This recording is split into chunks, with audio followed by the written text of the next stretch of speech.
What's up guys, it's Michael here. In this video, we're gonna look at CNBC's Make It.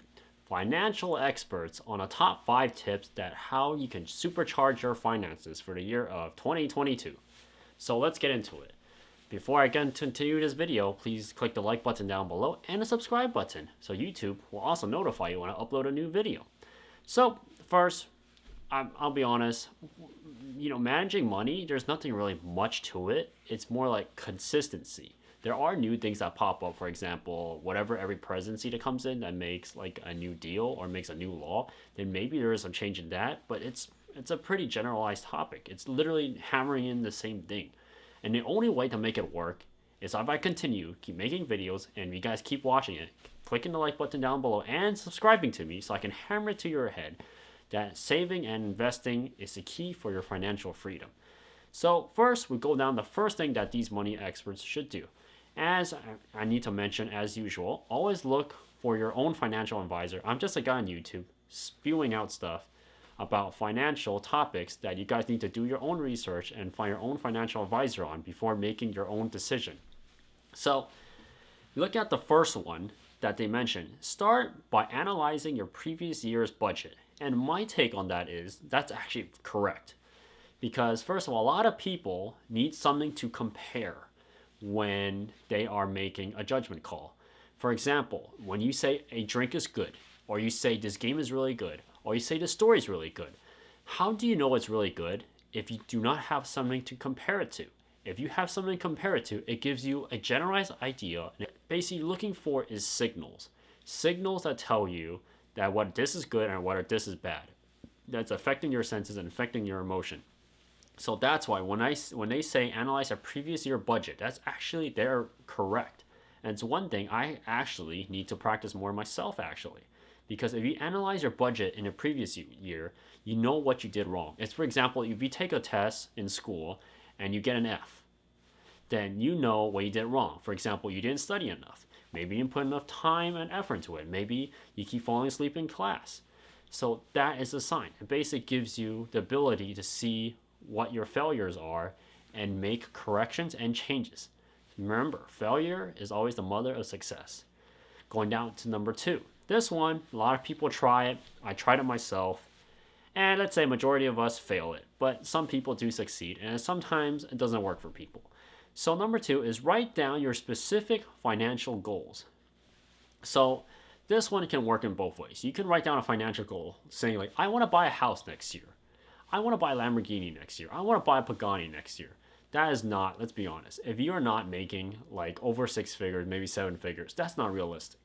So when they mean write down your financial goals, make goals are easily achievable. Like I mentioned in my previous video I made ages ago, and which you guys should watch and by subscribing down below and looking through the videos I made previously.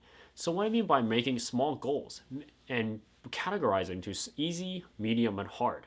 Basically, hard goals will be buying a house, buying a Lamborghini, close to impossible if you don't make enough money. Medium goals is like, for example, this year I'm planning to save half of my income. And super easy goals would be, for example, instead of splurging, go to McDonald's every other day, maybe like go once a week and slowly back off on that. That can be considered an easy goal. So goals itself are really helpful. It's only if you follow them and only if you commit to it. If you don't commit to it, it's pretty much pointless. But a lot of people, including myself, I admit, it's very difficult to commit to your goals. And most of the time, you write on a piece of paper, you forget. The best way to do it, if you're going to write on a piece of paper on a whiteboard, put it somewhere you can always see it. So for example, refrigerator, you see it all day, every single day. I think the best one I tried out that will probably work for, I say majority of people, write down all your goals, the whiteboard or a large piece of white paper, and put it in your front door. Place where you exit, enter. If you go, if you park your car in a garage and you go to garage to go to work every day, put it right in front of the garage door.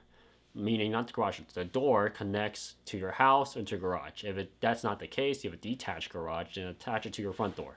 Place where you go to the garage. That is the best place for you to see it every day. You know what you need to do and accomplish for the specific year. Is it very hard to achieve? It's like writing New Year's resolution. A lot of people do not accomplish it. It's very difficult. So going down to number 3, they mentioned that you should build a good habit around saving or investing. This is like I mentioned almost all my videos.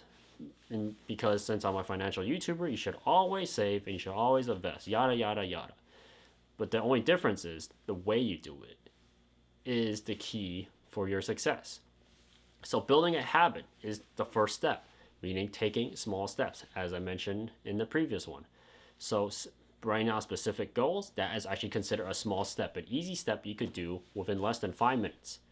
Right? Start doing that and start repeating it every day. Make a habit of saving investing. Make something repeatable. For example, you decide today you are going to open an investment account. And let's say you don't have that much money to throw in. So let's say you throw in $10 every single month instead of splurging it on like PGR or something like that. So decide instead of putting like $100 into gotcha games, you decide to put $100 into an investment account. For example, you open like Webull, you open an account with Charles Schwab, you open some type of stock account, and you start throwing money in there and start investing yourself by buying S&P stocks, maybe buying crypto where you like it, maybe buying bonds, maybe throwing money in your investment account and savings account. Start doing that and making it a habit. Every single month you start doing it. If you can't do it every single month, you have to take a look. Just maybe start off every single week. Every single week, put like $25. Maybe put like $10. And eventually it will build on you and become a common habit. That's the whole point of building habit. Number 4, this one's very important, I consider the most, is invest in your financial literacy. Meaning is understand how does the economy work, understand how taxes work. If you guys go to my YouTube feed and look at my channel, I have a video on how to file your taxes, step by step, and literally holding your hand and what form and what you should do with this specific form if you get it. For example, a W-2. Another example is a 1099 if you're a contract worker, and also a Form 1040. So if you live in states, you have to write an income tax. For example, I live in California.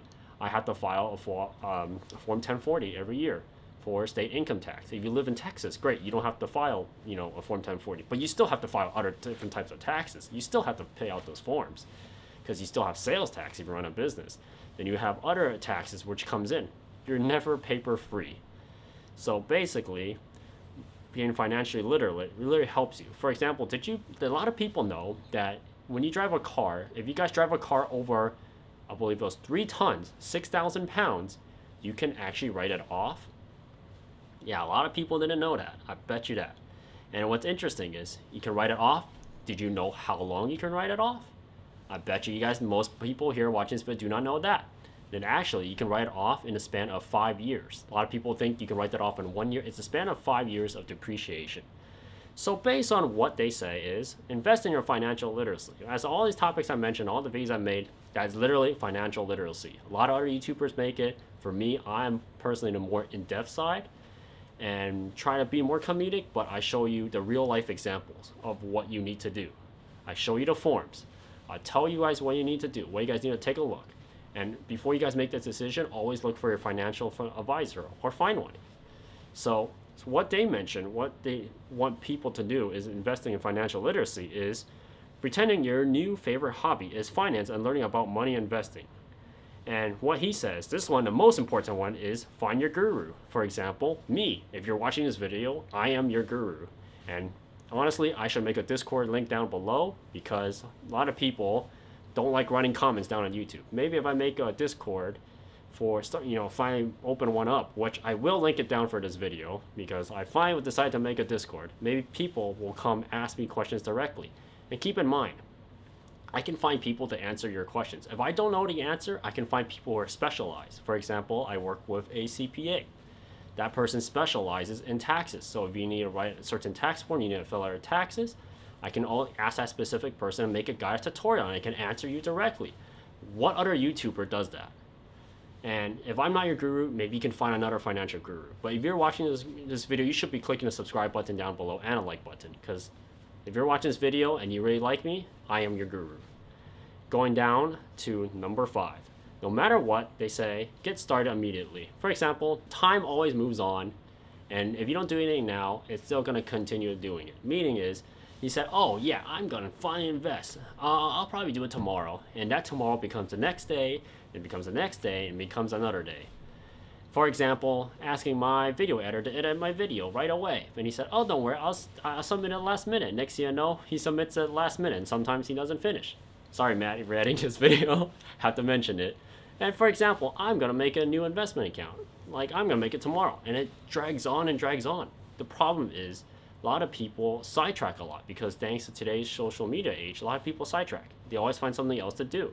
So if that's the case, if you're like that person, which I'll be honest, I'm like that person because the time of shooting this video is actually pretty late.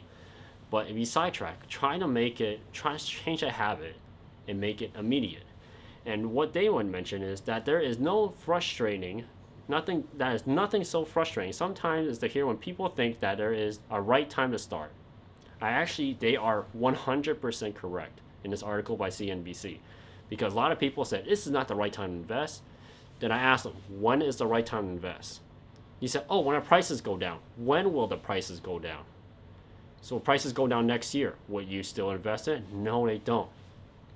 Like, my question is, how committed to you are in doing the specific action? It depends on the money too. For example, I have certain people, I work in real estate, and I have a client who wants to buy real estate, but he said the prices are too expensive.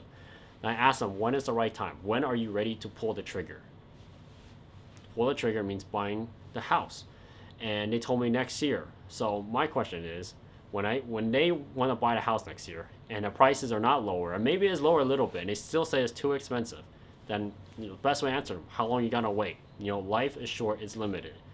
You better start now or never. Because if you're dedicated and committed to something, you start right away. You begin working on it. Even the small little steps. Small little steps make big changes. That's it for this video. And I see that a lot of people are not subscribed who watch my video. And if you think I'm your guru and you think I give some type of motivation, which I'll link my Discord down below if you guys want to chat with me. I'll be online most of the time. If I'm not online, just drop me a message or write a comment down below. Please click the subscribe button and the like button. And next time, when you guys ever do write a topic, I'll make sure to cover it, because keep in mind, financials and business-like events and personal finance is never going to go away. This topic is going to become more and more popular, because you look at it, people's finances during 2020, a lot of people are woken up. And a lot of people know that, maybe spending all your money and not holding a savings is not a great idea. Maybe not investing in stocks or bonds or having some type of real estate, something to back you up when you're in trouble, is not a great idea. And a lot of people don't know because no one ever teaches it in school. And right now, YouTube is literally the #1 way. If you think I'm your guru, make sure to click the subscribe button down below and join my Discord, and I will be there. Hope you guys enjoyed this video. I'll see you guys next time.